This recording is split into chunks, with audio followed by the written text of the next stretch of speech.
Hello दोस्तों, आज हम जानेंगे राज्य के अंदर नाम बदलने की पूरी प्रक्रिया के बारे में। पहले हम जानेंगे नाम बदलने की आवश्यकता क्यों होती है। तो हम पहले ऐतिहासिक धार्मिक कारण जानेंगे, जैसे पुराने ऐतिहासिक या धार्मिक नाम को पुनः स्थापित करना है। और सांस्कृतिक पहचान के बारे में तो स्थानीय संस्कृति, भाषा या विरासत को पहचान देना होता है। और राजनीतिक कारण के बारे में जाने तो राजनीतिक नेतृत्व की मांग या विचारधारा के अनुरूप होता है। और प्रशासनिक सुविधा के हिसाब से, जैसे समान नाम वाले स्थानों में भ्रम से बचने हेतु। और शहरी विकास के लिए, जैसे नए शहर, टाउनशिप या क्षेत्रों के लिए नया नाम देना। उसके बाद हम जानेंगे नाम बदलने की प्रक्रिया कैसे होती है, या स्टेप बाय स्टेप प्रोसेस जानेंगे। पहले स्टेप में प्रस्ताव तैयार करना होता है, जैसे ग्राम पंचायत, नगर पालिका या नगर निगम द्वारा प्रस्ताव पारित किया जाता है, या विधायक या सांसद भी यह प्रस्ताव दे सकते हैं। उसके बाद प्रस्ताव राज्य सरकार को भेजना होता है, जैसे प्रस्ताव को राज्य सरकार के गृह विभाग या राजस्व विभाग को भेजा जाता है। विभाग प्रस्ताव की प्रारंभिक जांच करता है। उसके बाद कैबिनेट मंजूरी मिलता है, जैसे राज्य के मुख्यमंत्री और मंत्रिमंडल इस प्रस्ताव पर विचार करते हैं। अगर सहमति मिलती है तो प्रस्ताव को केंद्र सरकार को भेजा जाता है। उसके बाद केंद्र सरकार को भेजना होता है। राज्य सरकार प्रस्ताव को गृह मंत्रालय को भेजती है। उसके बाद केंद्रीय विभागों से अनुमति लेना होता है, जैसे गृह मंत्रालय निम्नलिखित विभागों से सहमति लेता है, जैसे सर्वे ऑफ इंडिया, डाक विभाग, रेलवे मंत्रालय, रक्षा मंत्रालय यदि जरूरी हो तो, और अन्य संबंधित मंत्रालय को पूछा जाता है या सहमति लेना होता है। उसके बाद गृह मंत्रालय की अंतिम मंजूरी प्राप्त होती है, जैसे सभी विभागों से हरी झंडी मिलने पर गृह मंत्रालय अंतिम मंजूरी देता है।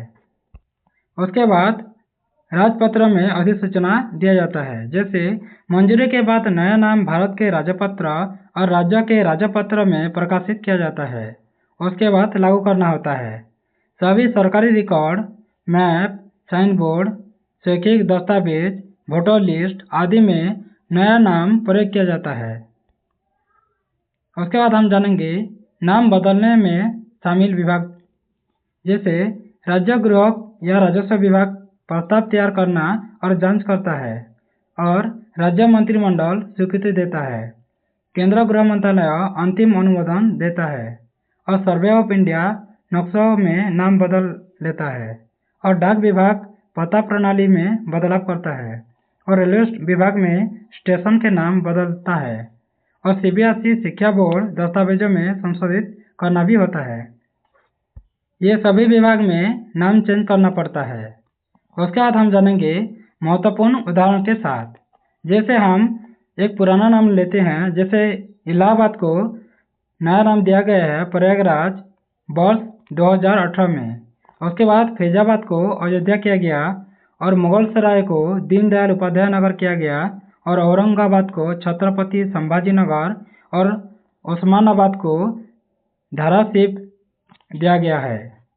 ये सब चेंज किया गया है। उसके बाद हम जानेंगे कानूनी और संवैधानिक पहलू के बारे में। संविधान के अनुसार राज्यों, नामों, शहरों को बदलने का अधिकार राज्य सरकार के पास है, लेकिन अंतिम अनुमति केंद्र सरकार की होती है। संविधान में नाम बदलने पर कोई प्रतिबंध नहीं है, लेकिन यह प्रशासनिक प्रक्रिया से बंधा होता है। राजपत्र अधिसूचना के बिना कोई नाम आधिकारिक नहीं माना जाएगा। उसके बाद हम जानेंगे समय और खर्च के बारे में। अगर समय की बात करें तो 6 महीने से 2 साल तक लग सकते हैं चेंज होने में।